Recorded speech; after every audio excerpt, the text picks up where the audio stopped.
Hi everybody, I'm Ryan, and over the course of the past few weeks, we've been talking about the black-white bounce deck in Standard. We've talked about card choices in the deck, or overall strategy of the deck, how to play the deck. We've talked about how to sideboard with the deck against the top 10 most popular decks. We've talked about flex slots and different builds in the deck, and we've talked about tips and tricks when you're playing against the deck.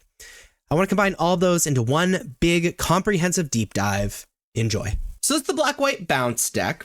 Essentially, it's just a black-white mid-range deck that's playing Nurturing Pixie and a bunch of cards that they can return to their hand to get a little bit more value out of. That's honestly the long and short of it. As far as the lands go, it's just black-white lands, playing a few man lands and Restless Fortress, being a Orzhov land that you can pay 4 mana for to have it become a 1/4 white and black nightmare creature until end of turn, having it still a land. And when it attacks, defending player loses 2 life and you gain 2 life. And Soulstone Sanctuary, which comes in untapped and is a colorless land. You can pay 4 mana to have this land become a 3/3 creature with vigilance and all creature types, and it's still a land. Notably, not until end of turn it stays a creature. Other than that, it's just straight up black-white lands.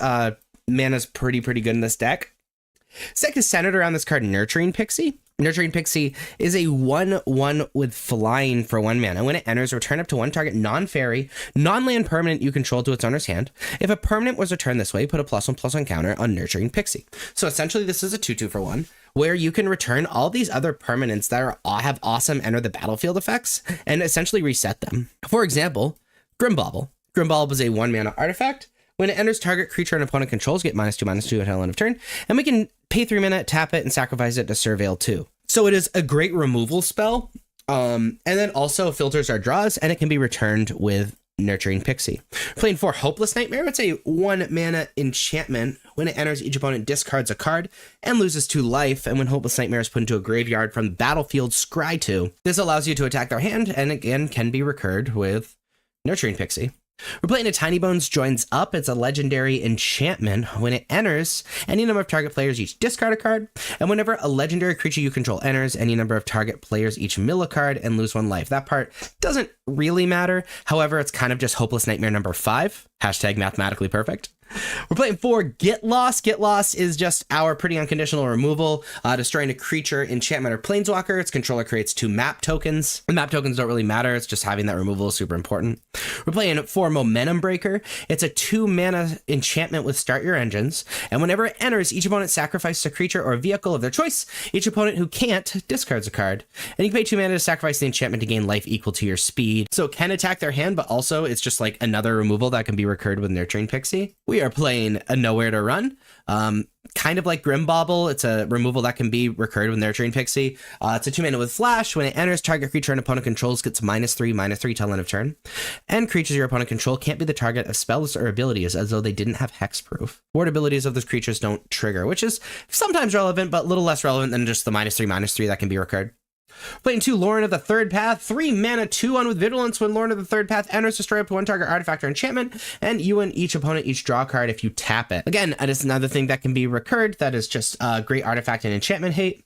We're playing 4 Temporary Lockdown. It is a 3 mana enchantment. When Temporary Lockdown enters, exile each non-land permanent mana value 2 or less until Temporary Lockdown leaves the battlefield.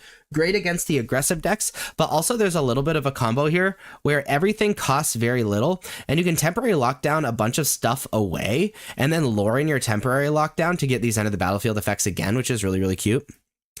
Playing 3 Liliana the Veil. It's a 3 mana planeswalker starting at 3 loyalty. Its +1 is each player discards a card. Its -2 is target player sacrifices a creature. And the ultimate, which is -6, is separate all permanents target player controls into 2 piles. That player sacrifice all permanents in the pile of their choice. Yet another way to attack the hand alongside these other cards. And more sacrifice removal, which is very powerful. And then we're playing 4 Unholy Annex. Unholy Annex is another one of these rooms. On one side is a 3 mana. At the beginning of your end step, draw a card. If you control a demon, each opponent loses 2 life, you gain 2 life, otherwise you lose 2 life. We don't have any normal demons in our deck, but the other side, Ritual Chamber, is 5 mana. When you unlock this door, create a 6/6 black demon creature token with flying. This gives us that card advantage and additional pressure. Really, it's just a mid-range deck with some really cool combos and really hard to play against because you're discarding a lot of cards when you play against this deck. As far as the sideboard goes, we're playing Rest in Peace. When it enters, exile all graveyards. And if a card or token we put into the graveyard from anywhere, exile it instead. It's just our graveyard hate. We've already talked about Lauren. It's just artifact enchantment hate, just Lauren 3 and 4. playing 3 Enduring Innocence. Enduring Innocence is a 3 mana 2/1 with lifelink. And whenever one or more creatures you control with power 2 or less enter, draw a card. This ability triggers only once each turn. When Enduring Innocence dies, if it was a creature, return to the battlefield under owner's control. It's an enchantment. Big reason we'd play Enduring Innocence is if we're playing against a deck that is looking to outcard us and we feel like we need to draw more cards. So these super, super long games, we can cast Enduring Innocence and then draw cards off of our Nurturing Pixie and Lauren and even Beza and Tiny Bones out of our sideboard. Playing 2 Beza, the Bounding Spring. This is a 4 mana 4/5. When it enters, create a treasure token. If opponent has more lands than you, gain 4 life. If opponent has more life than you, create 2 1/1 blue fish creature tokens. If opponent controls more creatures than you, and draw a card if an opponent has more cards in hand than you. Great against these mid-range decks, great way to catch up against aggro decks, and great way to draw more cards against like control decks and continue with our outcard our opponent's plan. We're playing 3 Cut Down, 1 mana instant, destroy target creature with total power and toughness 5 or less. This is mostly our answer to these aggressive decks. And then we're playing a single Tiny Bones. The Pickpocket is a 1 mana 1/1 with Death Touch, so great blocker first off. And whenever Tiny Bones Pickpocket deals damage to a player, you may cast target non-land permanent card from that player's graveyard, and mana of any type can be spent to cast that spell. This is really good against decks that we again really need to outcard. Because casting our opponent's cards is pretty powerful. So very often, these Tiny Bones and Enduring Innocence sort of coming together because, they combo off of each other just a little bit. So this is the Black-White Bounce deck. If you wanted to check out the deck overall, you should totally check it out on the channel. I did deck tech earlier. Today, we're just going to focus primarily on the sideboard. Now, as far as the sideboard goes, Rest in Peace is our Graveyard hate, Lord of the Third Path, Artifact and Enchantment hate. Enduring Innocence is great against decks that we need to make sure we draw a lot of cards and we can go really long with. Beza is mostly for aggro, but is really good at catching up in any capacity. Cut Down for the aggro decks. And then Tiny Bones fulfills a similar role as Enduring Innocence. It allows us to kind of keep up and do some card advantage-y things with decks that are going to go pretty long. Now, as far as sideboarding goes, the most popular deck in Standard is Esper Self-Bounce. Now, we're also going to be sideboarding the same against Dimir Self-Bounce, which is the 7th most popular deck. Now, against this deck, I'm going to bring in Tiny Bones, and we're going to take out Lauren. I don't really care about the Artifact and Enchantment hate. And that being said, Liliana is kind of medium as well. Oops, put that in the wrong pile. Liliana is kind of medium as well, so we're going to bring in the Enduring Innocence. So this allows us to keep up with, frankly, their better bounce plan, and takes out some of the cards that are pretty medium as well. So this is how I'm going to sideboard against Esper and Dimir Bounce. Also kind of cool with Tiny Bones that you can take this tiny big enough and do crazy stuff with our deck. The second most popular deck is Gruul Aggro. We're also going to be sideboarding the same against Gruul Prowess and Mono Red Prowess. Going to be bringing in these Cut Downs and the Bezas. We'll be bringing out the Laurens. It's just too expensive. Similar thing with Unholy Annex. And we would kind of like to bring out the Lilianas as well. So, Enduring Innocence is lifelink, so it's probably a little bit better than Liliana. And so we'll just keep one in. So this is how I'm going to sideboard against the red decks. The third most popular deck is Domain. We're going to sideboard the same against 4-color Zur. We're bringing in the Laurens, bringing in the Tiny Bones, and bringing in Enduring Innocence. Temporary Lockdown is hitting the bin, as well as Nowhere to Run and Grimbauble. We have one card too many, so Beza is just totally fine. So this is how I'm going to sideboard against Domain and the 4-color Zur deck. The fourth most popular deck is Dimir Midrange. We're actually going to sideboard the same against Golgari Midrange as well. And it's mostly these card advantage-y cards that we care about. So Enduring Innocence, Tiny Bones. These are the cards that are really, really good. We're going to be taking out the Temporary Lockdowns. Those are the only things that are actively bad. And then Tiny Bones joins up is totally fine to take out. So it's how I'm going to sideboard against those mid-range decks. So the fifth most popular deck is Golgari Midrange, we've already talked about. The sixth most popular deck is Gruul Prowess, we've already talked about. The seventh most popular deck, Dimir Self-Bounce, we've already talked about. The eighth most popular deck, 4-color Zur, we've already talked about. The ninth most popular deck is Mono Red Prowess, we've already talked about. Which brings us to the 10th most popular deck, which is Jeskai Oculus. We'll be bringing in the Rest in Pieces, and we'll be taking out the Grimbaubles, and we also need to take out the Temporary Lockdown, so we need to find a little bit, whoops. I got rid of Temporary Lockdown, whoops. Which means we need to find a few more cards to put in. Beza is always totally fine. And I'm a fan of Enduring Innocence just to keep up a little bit. So this is how I'm going to sideboard against the Jeskai Oculus deck. So if you're playing Black-White Bounce in Standard, these cards are the cards you are pretty much bought into playing. These 56 cards in the main deck and these 9 cards in the sideboard. You put your deck together, you're at least playing this. So the question is, what cards do you play in those flex slots? If you want to check out these non-flex slots for a little bit longer, go ahead and pause the video. I don't mind. It's fine. Here, I'll even make a funny face so you can pause the video. But really, we're just going to move on to the actual flex slots. So what are you going to play in these 4 slots in the main deck and these 6 slots in the sideboard? So these are your options. You have 11 flex slots for the main deck to fit into 4 slots, and 11 in the sideboard to fit into 6 slots. So let's talk about why you'd play these cards. You can play the Duress. It's a 1-mana sorcery. Target opponent reveals their hand. You choose a non-creature, non-land card from it.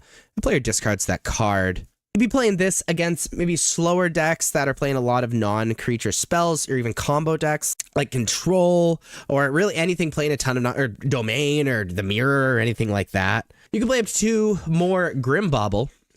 Grimbauble is a 1-mana artifact. When it enters, target creature and opponent controls get -2/-2 at all end of turn. And it's 3 mana and tap it to sacrifice this artifact to Surveil 2. So cool part about Grimbauble compared to Nowhere to Run is Grimbauble is 1 mana. And so it being 1 mana as opposed to 2 is a really big deal, even if it gets -2/-2 and not -3/-3. Also remember, we can bounce Grimbauble, play it again, all that stuff. So really you'd be wanting this if you think you're going to be playing against aggro quite a bit. You can play a Tiny Bones Joins Up.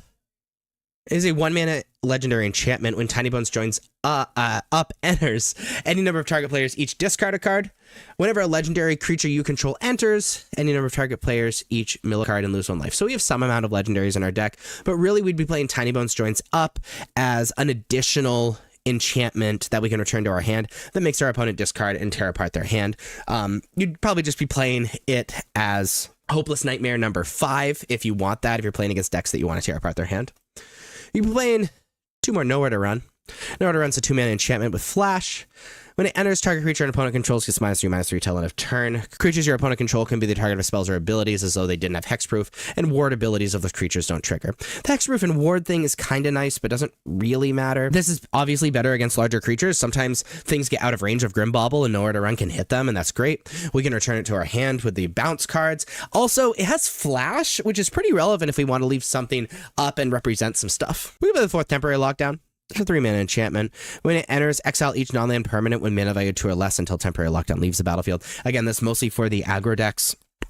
It's a 3-mana board wipe against those aggro decks. But also, it's a little cute because when we play that, it exiles things like Nowhere to Run and Grimbauble and Hopeless Nightmare and stuff like that. And then we can destroy our own Temporary Lockdown or answer our own Temporary Lockdown or whatever, and all that stuff returns. So things like Pick Your Poison that Gruul plays to deal Temporary Lockdown is not good against us because, yeah, they get their creatures back, but we're getting a bunch of end of the battlefield effects that kill creatures like Nowhere to Run and Grimbauble, and they're going to discard cards off Hopeless Nightmare. It's all very, very funny. We've been playing Beza, the Bounding Spirit, or 1 more Beza, the Bounding Spirit. It's a 4-mana 4/5. When it enters, create a treasure token. If an opponent controls more lands than you, you get 4 life. If an opponent has more life than you, create 2 1/1 bluefish creature tokens. If an opponent controls more creatures than you, draw a card if an opponent has more cards in hand than you. So it's a catch-up card. The reason this card is really good, again, is for aggro. It's fine against the mid-range decks, being able to draw a card, or against decks if we just need more threats, like against Blue-White Control. But really, we're just like providing 3 blockers and 4 life in 1 card. We could play 2 Shield of the Apocalypse, a 4-mana 4/5 Death Touch. Whenever you draw a card, you gain 2 life. Whenever an opponent draws a card, they lose 2 life. This is an excellent blocker. It punishes decks for drawing a ton of cards, which is amazing, and really just applies a lot of pressure and is a must answer. We could be playing 1 Overlord of the Balemerc. It's a 5-mana 5/5, and when it enters or attacks, mill 4 cards. Then you may return a non-avatar creature card or a planeswalker card from your graveyard to your hand. And we can pay 2 mana to have it impend for 5. Very good against decks that we are going to go really, really long with. I think the issue with Overlord is we're not actually playing that many creatures or planeswalkers. There's a lot of artifacts and enchantments and instant sorceries and stuff like that in our deck. So that's kind of tough. But if the game goes long, our graveyard's going to be full anyway, so that's pretty powerful. So we're going to be selecting 4 of these 11 cards to add to our main deck. And as far as the sideboard goes, we could be playing another Rest in Peace, a 2-mana enchantment. When it enters, exile all graveyards. If a card or token would be put into the graveyard from anywhere, exile it instead. Just amazing graveyard hate. So good. We're playing a Lorna the Third Path in the sideboard. It's a 3-mana 2/1 with Vigilance. When Lorna the Third Path enters, destroy up to one target artifact or enchantment. So that's why we're playing this card. It's just like a creature that we can bounce back to our hand, can apply pressure as an artifact and enchantment hate. And we can tap it to have you and target opponent each draw a card, which is a little bit of a desperation game. Really funny with Shieldred, though. We could play the Beza Bounty Spirit in the sideboard. We've already talked about why we'd play that, but we could play it in the sideboard rather than the main deck. We play another Cut Down. Cut Down's a 1-mana instant. Destroy target creature with total power and toughness 5 or less. Just really good against the aggro decks. We could play 4 Duress in the sideboard to deal with those control decks and domain and stuff like that if we really, really, really want to attack their hand. We could be playing a Grim Bauble in the sideboard for those aggro decks. And Tiny Bones of Pickpocket as a 2-of in the sideboard is kind of cute. It's a 1-mana 1/1 with Death Touch. Whenever Tiny Bones of Pickpocket deals combat damage to a player, you may cast target non-land permanent card from that player's graveyard, and mana of any type can be spent to cast it. This is just genuinely really good against decks that we need card advantage in, because this black-white deck isn't great at getting that card advantage. Tiny Bones, the Pickpocket, if the game goes long, can just generate a ridiculous amount of card advantage, especially against decks that might have difficulty blocking it. But you're going to be selecting 6 of these 11 cards to put into your sideboard, 4 of these 11 cards to put into your main deck, and then you have your very own butt stock version of black-white bounce in standard. First off are the bounce synergies. Now, there's less bounce synergies as the blue version of the deck, because they have things like This Town Ain't Big Enough, but we still have Nurturing Pixie. Nurturing Pixie is a 1-mana 1/1 with flying. When Nurturing Pixie enters, return up to one target non-fairy, non-land permanent you control to its owner's hand. If a permanent was returned this way, put a +1/+1 counter on Nurturing Pixie. So this was written on this card pretty much as a downside to playing Nurturing Pixie and having this essentially 2-power flyer as a 1-drop. However, we're capitalizing on it. We have these cards like Grim Bauble, that when it enters, it gives -2/-2 to something. Hopeless Nightmare and Tiny Bones, which makes our opponent discard. Momentum Breaker, which edicts. Nowhere to Run, which gives -3/-3. Lauren, which destroys artifacts and enchantments.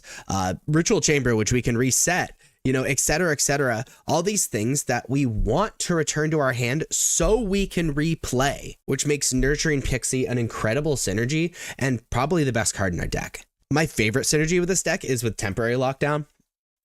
So Temporary Lockdown is a 3-mana enchantment. When it enters, exile each non-land permanent with mana value 2 or less until Temporary Lockdown leaves the battlefield. So this is, you know, mostly for aggro decks, and it's like just generally very good. However, if we play Temporary Lockdown, you know, on turn 5 or 6 or something like that, and put some Hopeless Nightmare underneath it, some Grim Baubles underneath it, even maybe Nurturing Pixie underneath it, maybe some Momentum Breakers, some Nowhere to Run, whatever underneath it, and then we either play Lauren to kill Temporary Lockdown, get Lost to kill Temporary Lockdown, or return Temporary Lockdown to our hand with Nurturing Pixie, all that stuff re-enters and we re-get the enter the battlefield effects, just like if we bounced with Nurturing Pixie, which means all that stuff happens again. They discard a bunch of cards, things get -2/-2, or they edict. Like, it's so cool and good. And you get to choose what order they enter the stack. So, like, you can kill something with Grim Bauble and then edict something with a Momentum Breaker, you know, or whatever. It's super good. Another really fun synergy is one of the flex slots that you can play in this deck is Shieldred.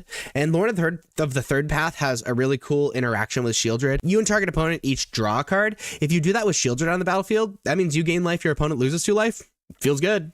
Unholy Annex really wants a demon on the battlefield, and it combos with itself, right? You can pay 5 mana on Ritual Chamber and put a 6/6 black demon on the battlefield so you can start draining. But also remember, Soulstone Sanctuary is a demon, and it stays manned up after you man it up. It's not until end of turn. So it's important to understand if you need a demon on the battlefield, you know, and all that stuff, Soulstone Sanctuary is maybe what you need. If you like this video, please be sure to like and subscribe. Check me out on social medias. Links are above me and in the description. Thank you so much for watching. I'll see you next time.